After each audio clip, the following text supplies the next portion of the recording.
শুভ সকাল বন্ধুরা, কেমন আছেন আপনারা সবাই? আশা করছি আপনারা সবাই খুব ভালো আছেন।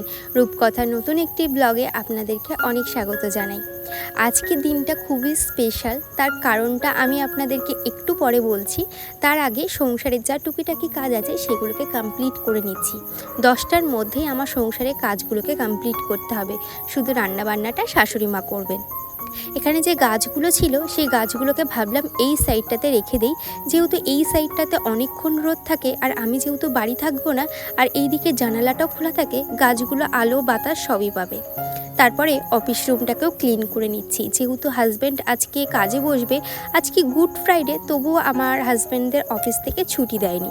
যাই হোক, 10টার মধ্যেই আমি বাড়ি থেকে বেরিয়ে যাব, আমি আর মাম্মাম। এবারে বলি দিনটা কেন স্পেশাল। দিনটা এই কারণেই স্পেশাল, বিয়ের পরে এই প্রথম আমি আমার বাবার বাড়িতে যাচ্ছি। আর যে কারণে মনটার ভিতরে এত আনন্দ হচ্ছে আপনাদেরকে বলে বোঝাতে পারবো না। 9 বছর পর আমি আমার বাবার বাড়িতে যাচ্ছি।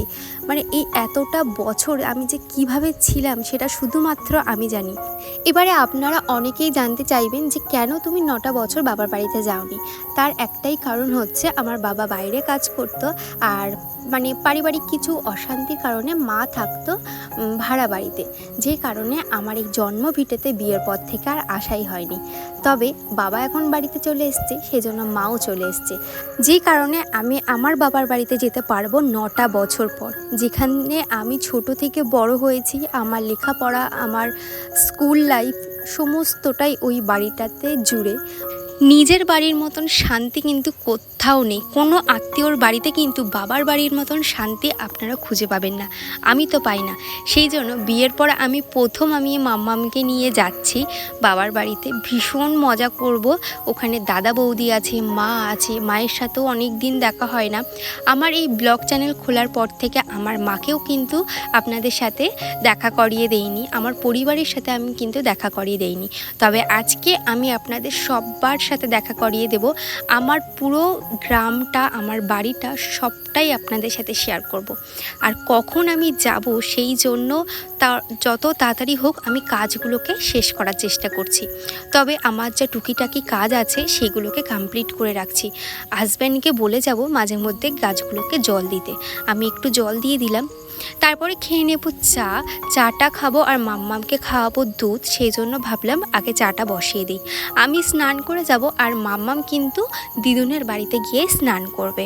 সীমা দিদি আমার কাছে জানতে চেয়েছে যে দিদি, আমার যদি 1 বছরের মধ্যে 1K সাবস্ক্রাইবার না হয় তাহলে কি আমার কোনো দিনও মনিটাইজেশন অন হবে না? না, ওরকম কোনো নিয়ম নেই ইউটিউবে যে 1 বছরের মধ্যেই তোমাকে 1K সাবস্ক্রাইবার করতেই হবে। হ্যাঁ, তবে একটা রুলস আছে যে 1K সাবস্ক্রাইবার 1000 সাবস্ক্রাইবার এবং 4000 ঘন্টা ওয়াচ টাইম কিন্তু অবশ্যই লাগবে 1 বছরের মধ্যে। তা না হলে আবার নেক্সট বছর থেকে 365 দিনের পর থেকে সাবস্ক্রাইবারটা আপনার থেকে যাবে, তবে ওয়াচ টাইমটা কিন্তু আবার প্রথম থেকে শুরু করতে হবে। এটাই হচ্ছে ইউটিউবের একটা নিয়ম। তো এই নিয়মটা যত তাড়াতাড়ি আপনারা কমপ্লিট করতে পারবেন তত তাড়াতাড়ি কিন্তু আপনাদের মনিটাইজেশন অন হয়ে যাবে। এই হচ্ছে। আর কেউ প্লিজ আমার ওপর রাগ করো না, আমার মাম্মাম ছোট এবং আমার হয়তো আপনাদের মেসেজের রিপ্লাই দিতে একটু লেট হয়ে যায়, সেই জন্য প্লিজ আমার ওপরে কেউ রাগ করো না। আমি সববার মেসেজ করি এবং সবাইকে মেসেজের মাধ্যমেই আপনাদের কমেন্টের মাধ্যমেই কিন্তু আমি আনসার দিয়ে সেগুলোকে সলভ করার চেষ্টা করি। তো এখানে আমার ঘরটাও মোছা হয়ে গেছে এবং স্নান করার পর আমি কিন্তু একদমই ভিডিও শ্যুট করতে পারিনি, অনেকটা তাড়াহুড়োর মধ্যে ছিলাম। মাম্মামের বাবার সমস্ত জিনিসপত্র গুছিয়ে আমার বেরোতে ওই 10:30 মতন বেজে গেছে। সঙ্গে অটো পেয়ে গেছি। অটো থেকে আমাদের নেমে আবারও একটা টোটো করতে হবে। ট্রেনে গেলে কিন্তু আমাদের একটা অটো করলেই মিটে যাবে, তবে আমি মেয়েকে নিয়ে আবার ট্রেন করলাম না, সেজন্য অটো এবং টোটোতেই আমার বাড়ি যাওয়া হয়ে যাবে। তো আমি কিন্তু প্রপার একটা গ্রামের মেয়ে, আর আমার না গ্রাম প্রচণ্ড ভালো লাগে, জানেন তো। আর এই যে আমার গ্রামের রাস্তা, আমার বাড়ির সামনের রাস্তা, আর এটা হচ্ছে আমার বৌদি ভাই। আর ভীষণ মজা পাচ্ছিলাম, ভীষণ আনন্দ, আমার চোখ মুখ দেখলেই আপনারা বুঝতে পারবেন। আর এখানে যেহেতু আমরা সকালে কিছু খেয়ে আসিনি, আর এখানে আজকে রান্না হবে তোমার পালং শাক আর পটল আলু দিয়ে মাছের ঝোল। আর এই হচ্ছে আমার সোনা চিকু বাবা, অনেক দিন ওকে দেখি না, খুব মিস করছিলাম ওকে। এখন আমি চলে এসেছি আমাদের বাড়ির ছাদে। মানে কয়েক বছর পর আমি এই বাড়িতে আসলাম।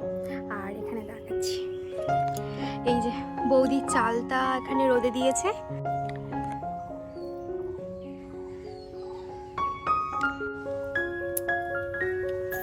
আমার দাদা কিন্তু ছাদে বেশ কিছু গাছ লাগিয়েছে। আমি যেমন গাছ ভালোবাসি তেমন আমার মা দাদা সবাই কিন্তু গাছ ভালোবাসে।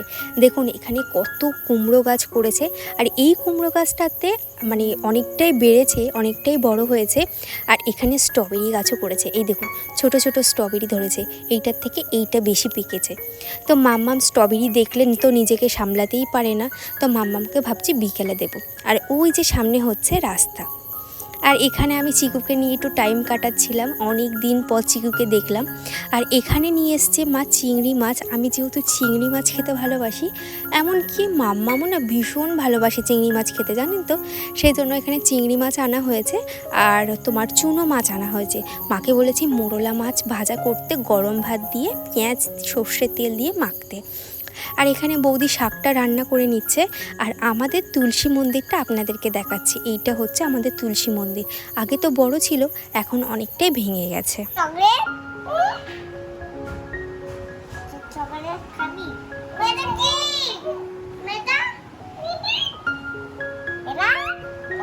তুমি একটা ছড়া বলে দাও ওকে।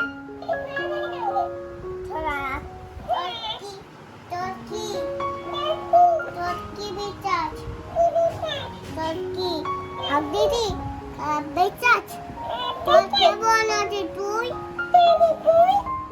ভালো আছিস?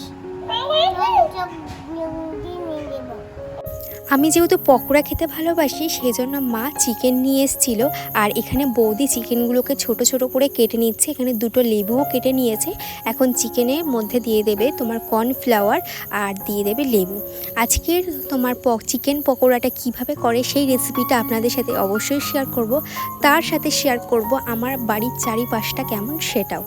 তো এখানে যা যা উপকরণ আছে সেগুলো সব কিছু দিয়ে এখন মেখে রেখে দিচ্ছে। সন্ধেবেলা পকোড়া করবে, ফ্রিজে এইভাবেই রেখে দেবে 3-4 ঘন্টা, তারপরে হবে পকোড়া। তাহলে মাংসটা অনেকটাই কিন্তু নরম হয়ে যায়। তবে এর মধ্যে একটু ভিনেগার দিলে না মাংসটা আরও সফট হয়, তবে ভিনেগারটা নেই। যাই হোক এখানে মাংসটা মাখিয়ে তারপরে রেখে দেবে। তাহলে চলুন, দুপুরে রান্না বান্না কিন্তু কমপ্লিট। এখানে আমাকে ভাতও দিয়ে দিয়েছে। তারপরে ঘুম থেকে ওঠার পরে এনেছিল তরমুজ, আর এই তরমুজটাকে শেষ করব। তারপরে ভাবলাম আম বাগানে যাব, আপনাদেরকেও দেখাবো আমাদের বাড়ির পাশের আম বাগানটা কেমন। এই যে আমি, মা, বৌদি, মাম্মাম সবাই চলে এসেছি। আর এখানে মাম্মাম আম কুড়াতে তো ভীষণ ব্যস্ত।